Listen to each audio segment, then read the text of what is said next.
guys, it's me, Kusineri.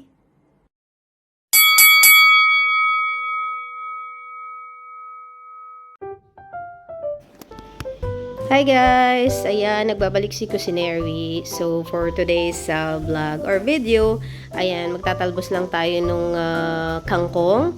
Ayan, may nabili akong isang bungkos ng kangkong the other day. So, medyo maluluoy na siya. So, sayang naman kung hindi natin na magagamit. Nagamit ko na yung iba niyan last time yung nagsigang ako. So, ngayon, ang gagawin ko, ihahalo ko ulit siya sa sinigang na hipon and yung iba is iaadobong kangkong na lang natin. Ayan, sasahugan ko ng konting baboy lang. So, yung kangkong na, yung klase ng kangkong na to yung medyo mahaba, yung parang tinatawag nilang Chinese kangkong. So, yung kangkong na nabibili natin sa Pilipinas, yung tumutubo sa, ayan, sa may tabi-tabi sa Ilog Pasig, ayan yung medyo malapad siya, yung dahon niya. Ito kasi yung Chinese kangkong is yung parang pahaba siya.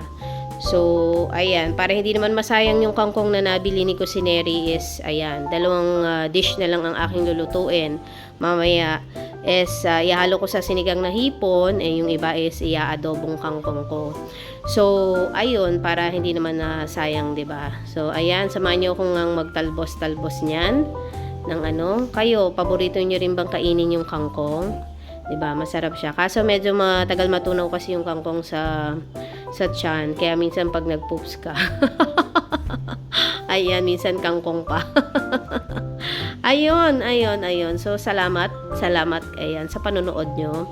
Ayan, kayo, i-comment nyo dyan kung anong luto sa kangkong ang gusto nyo. Iba nagki-crispy fry kangkong. Yan yung mga ginagawa nila. So, pero masarap din naman kasi yun, na-try ko na din yun. So, medyo matrabaho nga lang yun. So, pero kailangan yung dahon niya is yung malapad yung gagamitin mo. So, ayan. Sige, panoorin nyo na lang ako magtalbos ng kangkong and enjoy watching, guys. Thank you, everyone. God bless.